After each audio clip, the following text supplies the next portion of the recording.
ब्रादरान मिल्लत इस्लामिया अस्सलामु अलैकुम व रहमतुल्लाहि व बरकातुहू।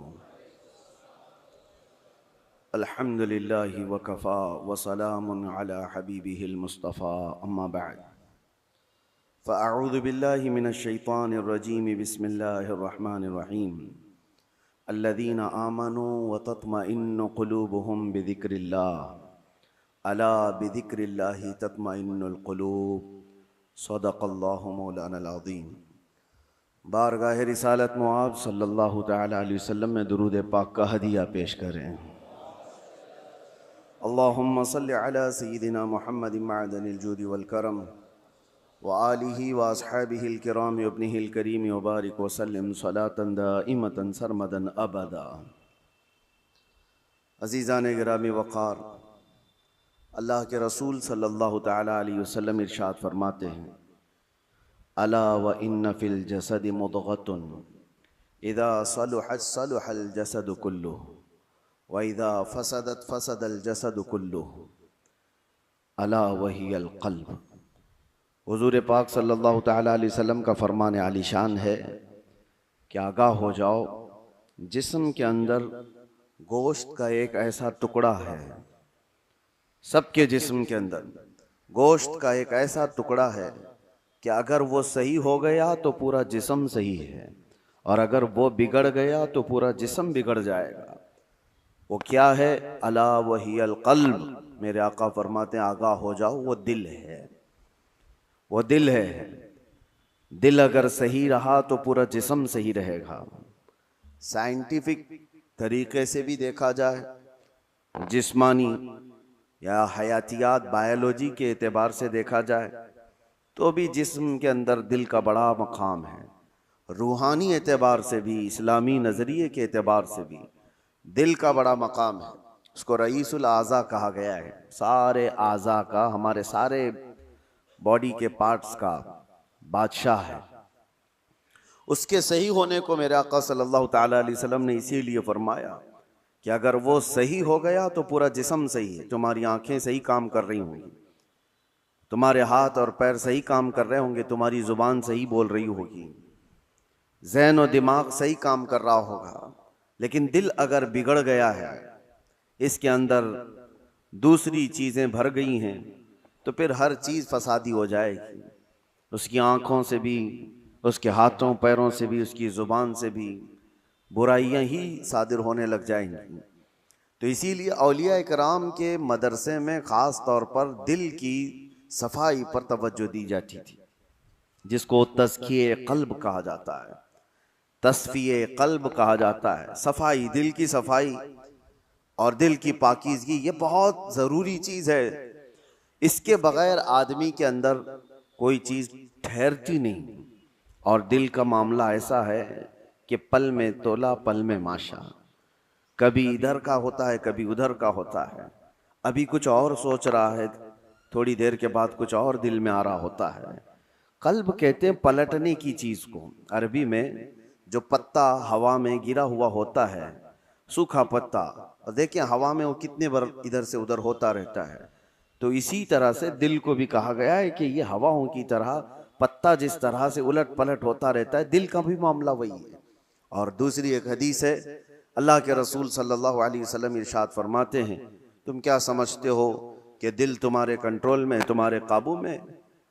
इन्नल क़ल्ब बैन इस्बाइर रहमान, बेशक दिल अल्लाह की दो उंगुश्ते कुदरत के बीच में है, जिस तरफ चाहे रब ताला उसे घुमा दे। इसीलिए रसूल करीम सल्लल्लाहु ताला अलैहि वसल्लम जब नमाजों में दुआ करते थे तो एक दुआ हुजूर से ये भी साबित है, हमेशा मेरे आका ये दुआ करते थे, या मुक़ल्लिबल क़ुलूबि सब्बित क़ल्बी अला दीनिक, ऐ दिलों को फेरने वाले खुदा, मेरे दिल को अपने दीन पर कायम रख।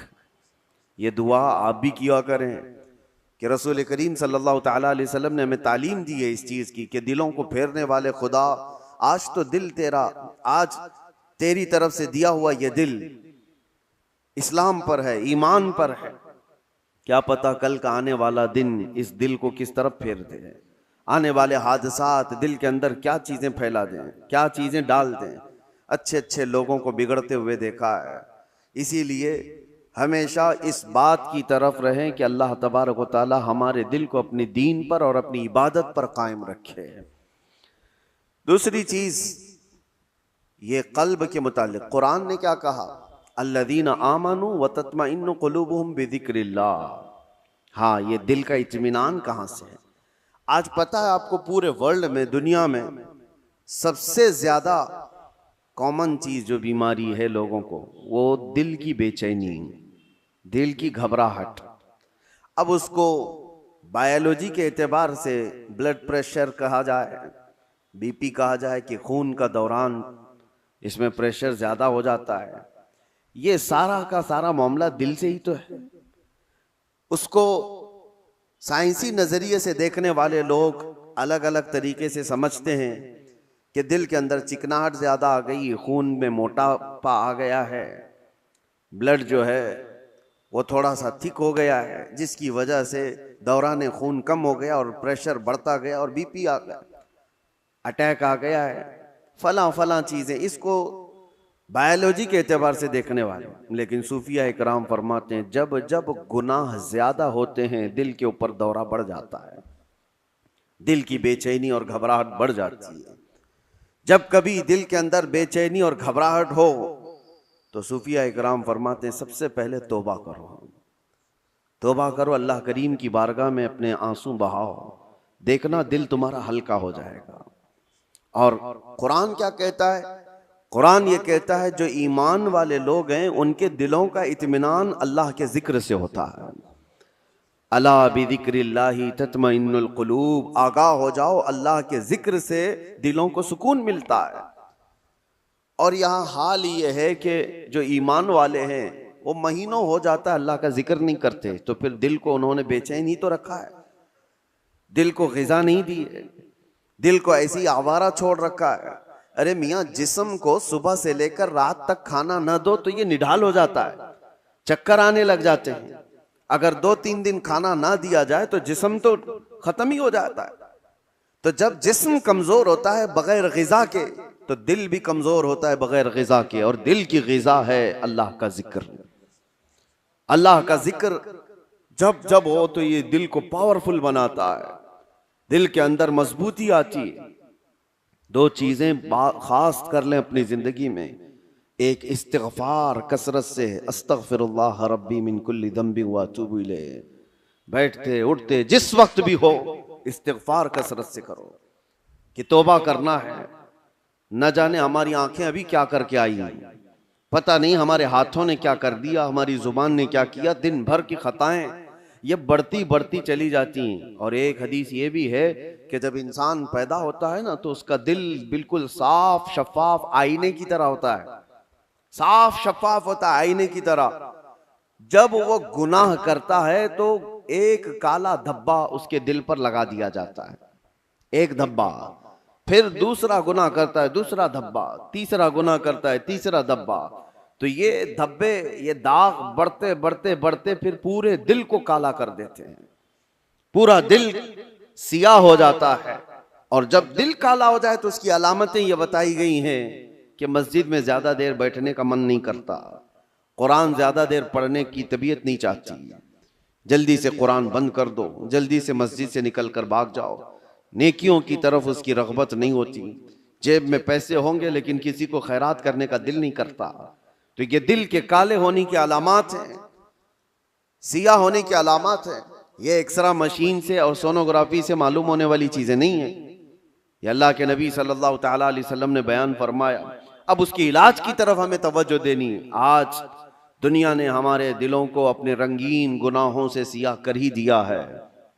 देखें, हम सुबह से शाम तक जिन कामों में मसरूफ हैं, अब आज सबसे ज्यादा हमारे पास कोई चीज मशगूल है तो वो हमारा टीवी स्क्रीन, मोबाइल स्क्रीन। न जाने वो किन किन चीजों को दिखाते हुए हमारी आंखों को खरीद जाते हैं, कंट्रोल भी नहीं रह पाता, इसीलिए दिल पर बोझ बढ़ता जा रहा है।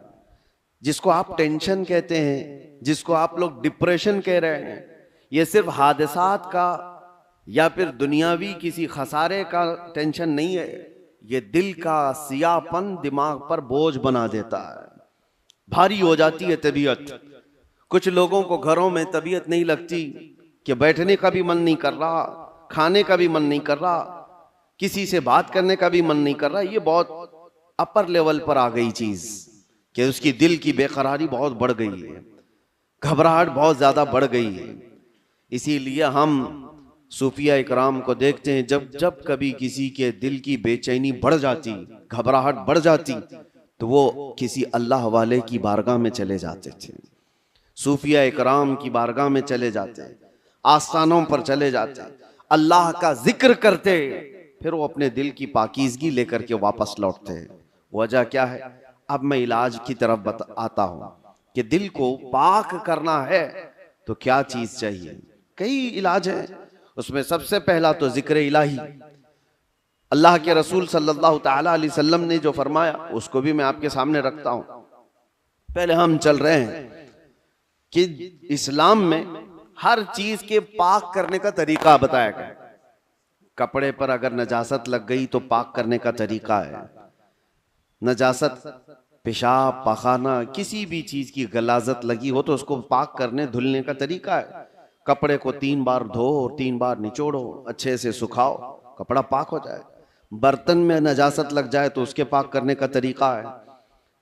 अगर पानी की बाल्टी में कोई नजासत गिर गई, उसको पाक करने का भी तरीका है। फिक़ह में सबके, कुएं में नजासत गिर गई, कुआं था उसमें चूहा गिर गया, बिल्ली गिर गई, बकरी, कुत्ता, जो भी जिस साइज का है उसके सबके मसले मौजूद हैं। कितने डोल पानी निकालने पर यह पानी पाक हो जाएगा। जमीन के पाक करने का भी तरीका है। जमीन पर अगर नजासत लगी, मिसाल के तौर पर किसी जानवर ने लीद कर दिया, गोबर कर दिया, अब नजासत तो लगी है, उसको पाक कैसे किया जाए? तो फिक़ह का कानून है कि जोर बारिश हो जाए या आप तेजी से उस पर पानी बहाओ और फिर तेज धूप पड़ जाए, जमीन सूख गई तो वो जमीन पाक हो गई, क्योंकि अब उसको निचोड़ा नहीं जा सकता। जमीन तो जहां है वही। तो उसका कानून ये है कि तेज बारिश हो गई और तेज धूप पड़ गई, सूख गई जमीन, तो पाक हो गई। बारिश नहीं है तो तेज पानी मार दिया और उसके बाद धूप लगना जरूरी है, तेज धूप उसको लगी हो तो जमीन पाक हो गई। तो ये नजासतों से पाक करने के तरीके। अब आइए मैं आपको बताता हूं, दिल पर नजासत लगी हो, ये कैसे पाक किया जाए। गुनाहों के धब्बे लगे हों, इसमें न जाने लालच, गीबत, कीना, बुग़्ज़, अदावत, न जाने क्या क्या चीजें भर गई हों, ये नजासत पाक करने का तरीका क्या है? मौलाना जलालुद्दीन रूमी मसनवी शरीफ के मुसन्निफ फरमाते हैं, दिल को पाक करने का तरीका वैसी ही है जैसे जमीन को पाक करने का तरीका है। जमीन को पाक करने के लिए तेज बारिश का हो जाना और तेज धूप का पड़ जाना काफी होता है कि जमीन पाक हो जाती है। दिल को पाक करने के लिए जिक्र इलाही की बारिश होना चाहिए और किसी शेख कामिल की तेज निगाह पड़नी चाहिए, दिल पाक हो जाता है। जिक्र इलाही की बारिश हो तो पानी की तरह इसको धुल देता है और उसके बाद किसी शेख कामिल अल्लाह वाले की नजर उस पर पड़े तो फिर उसका दिल इसी तरह से सूख करके पाक हो जाता है जैसे जमीन पाक हो गई। आज हमारे लिए यही तो मसला है कि हम अपना वक्त अपने दिल की पाकीज़गी के लिए नहीं निकाल पाते, हमारे पास ये वक्त ही नहीं रह गया। हाँ, अगर जिस्म के अंदर कोई बीमारी आ गई तो फिर भागेंगे, दौड़ेंगे, डॉक्टर्स के पास इलाज कराएंगे। मेरे अजीजों, ये बेचैनी और बेकरारी और घबराहट का इलाज उनके पास भी नहीं। वो डॉक्टर्स ज्यादा से ज्यादा आपको नींद की गोलियां दे सकते हैं डिप्रेशन कम करने के लिए, स्ट्रेस कम करने के लिए। आप अच्छे से सो, घंटों सोते रहो, किसी को सुला देना ये डिप्रेशन का इलाज नहीं है। और कुछ तो डॉक्टर्स के पास जाकर डिप्रेशन का इलाज गोलियों से लेकर के आ गए और कुछ अपने हाथों इलाज करने के लिए सिगरेट पीने लग गए, अपने हाथों इलाज करने के लिए वो बीड़ी गुटखा खाने लग गए। उनको ये लगता है कि जैसे ही डिप्रेशन होगा, टेंशन होगा, सिगरेट फूंकूंगा तो टेंशन फ्री। उससे 2 कदम आगे बढ़कर कुछ लोग शराब की तरफ चले गए, उससे आगे कदम बढ़कर के चरस, अफयून, गांजा, इस पर चले गए। इन सब से पूछो तो एक ही जवाब देते हैं, टेंशन फ्री हो जाते हैं ये लेकर के। सिगरेट वाला भी, शराब वाला भी, चरस गांजे वाला भी, उसको ये लगता है कि ये लेने के बाद ऐसा लगता है मैं हवाओं में उड़ रहा हूं। उसके बाद नशा उतरने के बाद फिर क्या होता है? ये तो उस तरह से है खुजली की बीमारी, जब तक खुजाते रहो अच्छा लगे, हाथ छोड़ दो तो फिर जलन शुरू हो जाए, चमड़ी छिल जाए। गुनाहों का यही मामला है, करने के वक्त थोड़ी सी लज्जत, लेकिन वो बड़े दाग धब्बे छोड़ जाते हैं, बेचैनी और बढ़ जाती है, घबराहट और बढ़ जाती है। मैंने तड़पते हुए लोगों को देखा है जिनको नशा नहीं दिया गया, जो नशा के एडिक्ट थे, उनको अगर अचानक रोक दिया गया तो फिर वो हाथ पांव ऐसे मारते हैं कि उनके हाथ में चाकू आ जाए तो किसी को मार भी डालें, उनके पास जो कुछ भी आ जाए वो सामने वाले को कत्ल भी कर दें अपने नशा के लिए। वजह क्या है? दिल को इतना बेचैन और बेकरार कर दिया उन्होंने दुनियावी ये गलाजतों से इलाज करने के चक्कर में कि वो दिल की बेचैनी हाई लेवल पर बढ़ गई। दिल की बेचैनी और बेकरारी नशा से सही नहीं होती, दिल अल्लाह का बनाया हुआ है, यह रहमान का बनाया हुआ है, इलाज भी उसी के जिक्र से मुमकिन है, अल्लाह ही के नाम से ये दिल को सुकून मिलता है। इसीलिए मौलाना जलालुद्दीन रूमी रहमतुल्लाहि तआला अलैह एक बात और भी कहते हैं, खाने काबा देखा है? खाने काबा, तवज्जो चाहता हूं, खाने काबा इतना मुअज्जम, इतना मुकद्दस है कि उसके लिए करोड़ों मुसलमान पूरी दुनिया के अतराफ अकनाफ से आकर तवाफ करते हैं, बोसे देते हैं, सीना लगाते हैं। ये खाने काबा अल्लाह का घर है, लेकिन मौलाना रोम फरमाते हैं है तो काबा, ये इब्राहिम खलीलुल्लाह की बनाई हुई इमारत है, इब्राहिम खलीलुल्लाह अलैहिस्सलाम की बनाई हुई इमारत है काबा। और वो कहते हैं कि काबा बिनाए खलीले अतहरस्त, वो दिल गुजरगाहे रब्बे जलीलस्त। लेकिन दिल जो है मोमिन का दिल, अल्लाह के रसूल ने फरमाया कल्बुल मुमिन अर्शुल्लाह, मोमिन का दिल अल्लाह का अर्श होता है। काबा इब्राहिम खलीलुल्लाह ने बनाया, दिल तो रब्बे जुल जलाल ने बनाया। तो कहा है मौलाना रोम ने कि काबे से भी अफजल है मोमिन का दिल, काबे की बेहुरमती उससे बढ़ करके मोमिन के दिल की बेहुरमती है। मोमिन के दिल का मकाम और भी बुलंद किया गया। इसीलिए मेरे अजीजों, हुजूर पाक सल्लल्लाहु तआला अलैहि वसल्लम ने जो फरमाया इत्तकू फिरासतल मुमिनी फइन्नहु यंजुरु बिनूरिल्लाह, इसका मतलब क्या है? हुजूर ने फरमाया मोमिन की फिरासत से डरो, इसलिए कि जब वो देखता है तो अल्लाह के नूर से देखता है। ये किसके लिए फरमाया गया? वो मोमिन सालेह जिसका दिल पाक है। होता क्या है मैं आपको बताऊं, जिसका दिल पाक है, औलिया कामिलीन की बारगाहों में जाने के वक्त होता क्या है, आप आए हैं, आप आए और कोई चीज आप जुबान से कहा नहीं, लेकिन मैं एक शीशा लेकर के बैठा हूं, एक आईना लेकर के बैठा हूं, आपके आते ही आपकी पूरी तस्वीर इस आईने में आएगी कि नहीं आएगी? कुछ नहीं कहा आपने, बोला कुछ नहीं, और मैं आपकी तस्वीर पूरी आईने के अंदर देख सकता हूं। बुजुर्गाने दीन के दिलों का मामला ऐसा ही है, वो इतना पाक दिल होता है, जो भी सामने जाता है उसके दिल की सारी तस्वीर उनके दिल पर छप जाती है। वो ये तक भी जानते हैं कि क्या चीजें लेकर के आया है। ऐसा नहीं है कि ये किसी और ताकत और कुव्वत से, जादू सहर सिफली से ये मालूम कर रहे, बल्कि दिल की पाकीज़गी इतनी है कि सामने वाले के दिल की तस्वीरें इस पर छप जाती हैं। दिल पाक रखने का इसीलिए हुक्म बुजुर्गान दीन ने फरमाया। आज सबसे ज्यादा गलाजत इसी की है हमारे पास। मैं एक और बात आपसे पूछता हूं, ये अल्लाह का घर है, मस्जिद है, मस्जिद में कोई अगर गलाजत ला करके फेंक दे तो क्या आप बर्दाश्त करेंगे उसे? मस्जिद के अंदर कोई पेशाब पखाना अल्लाह हजार बार ना करे, मुआज अल्लाह, ला करके डाल दे तुम्हारे सामने, तुम बर्दाश्त करोगे? आप झगड़ लोगे, थप्पड़ लगा दोगे, उसको निकाल बाहर कर दोगे कि ये अल्लाह का घर है, यहां पर गलाजत कैसे डाल दिया तूने? जो मस्जिद की सफों पर गलाजत देखने को तैयार नहीं वो मुसलमान फिर अपने दिल को जो अल्लाह का अर्श है उसमें गलाजतें कैसे डाल रहा है? खुद से तो डाल रहा है। न जाने किसकी किसकी मोहब्बत, न जाने कौन कौन से गलीज सोचे उसने दिल में डाल रखा। इसीलिए हजरत साबिर कलियरी रहमतुल्लाह ताला अलैह फरमाया करते, एक दिल है उसमें दो चीजें नहीं आ सकती, या तो अल्लाह की मोहब्बत आएगी या तो फिर इंसानों की, अल्लाह रसूल की मोहब्बत होगी या तो फिर इंसानों की, दुनिया की। दुनिया की मोहब्बत और अल्लाह की मोहब्बत एक साथ दिल के अंदर नहीं आ सकते। तो तुम ये फैसला करो किस चीज को तुमने जगह दे रखा है, अपने दिल को किसके लिए खोल रखा है। मेरे अजीजों, और एक इलाज की तरफ मैं आपको लेकर चलता हूं। अल्लाह के रसूल सल्लल्लाहु ताला अलैहि वसल्लम के पास एक सहाबी आए। एक अलामत और भी मैं आपको बताऊं, नमाज पढ़ते हैं, जैसे अभी मैंने कहा दिल के काले होने की अलामत यह है कि मस्जिद में ज्यादा देर दिल नहीं करता, नमाजों का वक्त हो जाए तो तबीयत भारी लगने लगे, उसे इबादतों की तरफ शौक नहीं लगता, ये दिल के उसके सिया होने की अलामत। इसी तरह से जब कुरान की तिलावत होती है ना, तो पाक दिल वाले की आंखों से आंसू आ जाते हैं। साफ दिल वाला नमाजों में माह हो जाता है, डूब जाता है। और दिल के अंदर अगर गुनाहों का बोझ हो तो नमाज भी भारी। वो पीछे से चिल्लाने लग जाए, इमाम साहब कितनी लंबी किरात करते हैं यार, ये तो दुआएं कितनी लंबी लंबी मांगते हैं, हमारा काम धंधा है।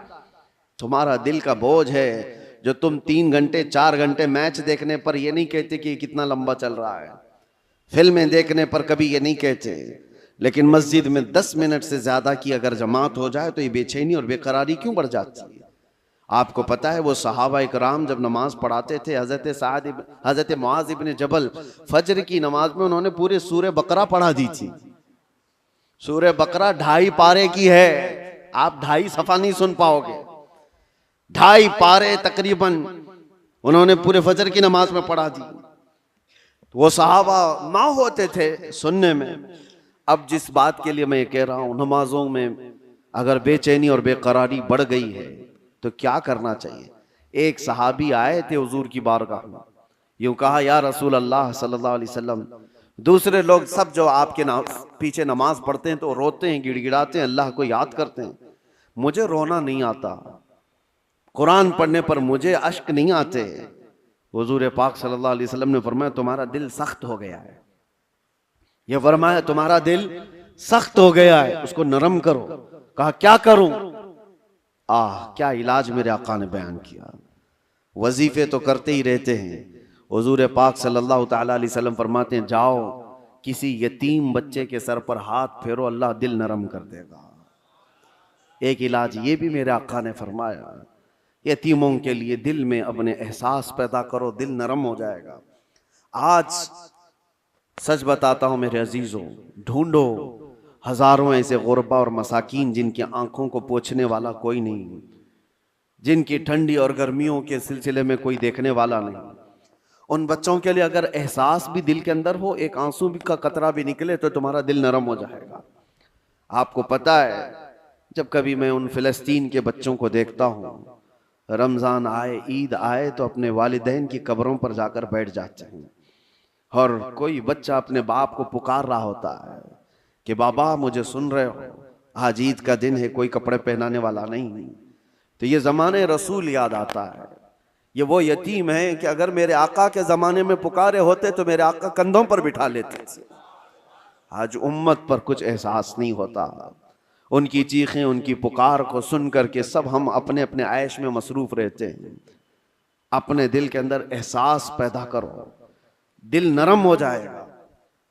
और हम तो झिड़कियां दे करके लोगों के तलाशी में लग जाते हैं, इसका तो धंधा है मांगने का, इसका तो धंधा है कमाने का, ये गरीब नहीं है, ये ऐसा है वैसा है, सारी पंचायत में तो लगे रहते हैं। क्या कोई यतीम मिलता ही नहीं, कोई मिस्कीन मिलता ही नहीं जिसके सर पर हम हाथ रखें। मेरे अजीजों, आज के दौर में भी बहुत है इस तरह के। कुछ गैरतमंद लोग वो हैं जो जिंदगी पर सवाल नहीं करते। कल की बात मैं बताऊं, कल ही की बात, मेरे पास एक खातून का ऐसा मसला आया जिसके 3 बच्चे माजूर हैं।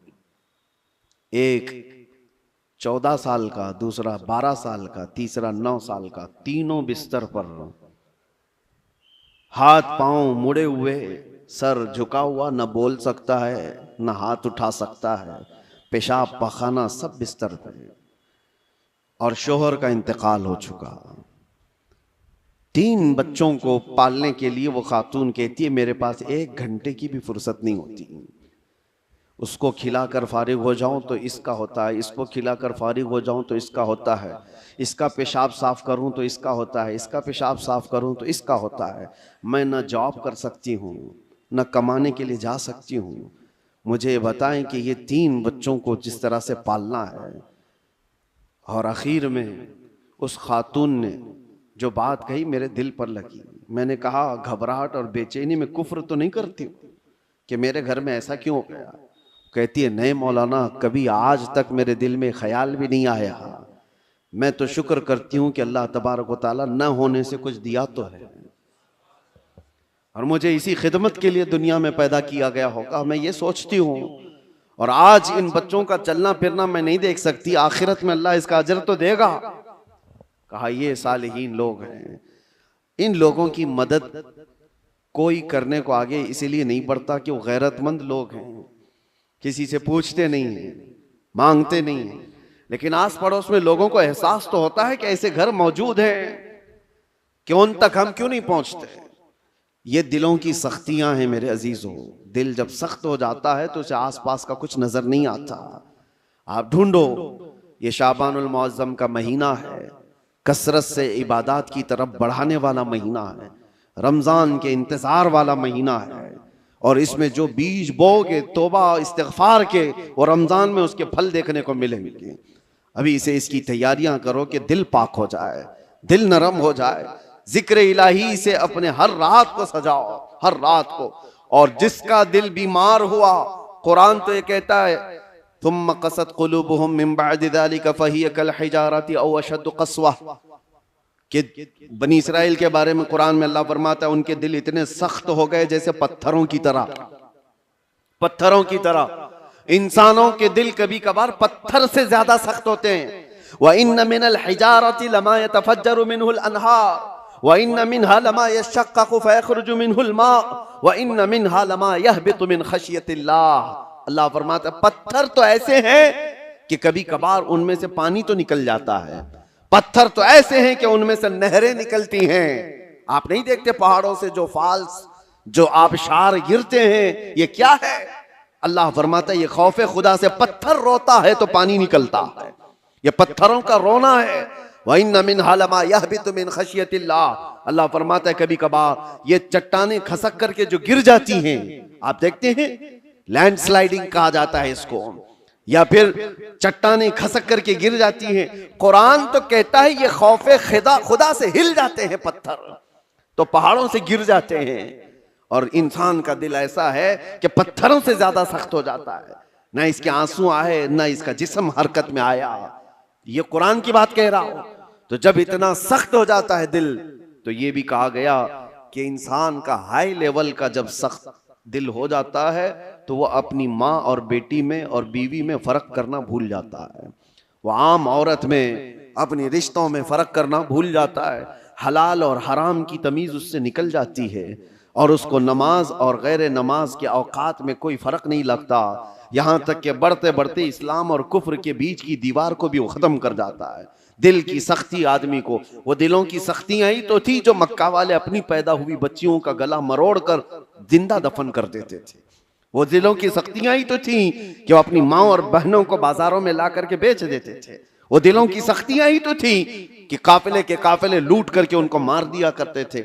दिल जब सख्त होता है तो आदमी ये तमाम गुनाहों की तरफ जाता है। जितने भी क्राइम बढ़ते हैं, मैंने देखा है कुछ लोग क्रिमिनल वो इस तरह से सामने वाले को कत्ल कर देते, मर्डर कर देते। ये दिलों की सख्तियां हैं।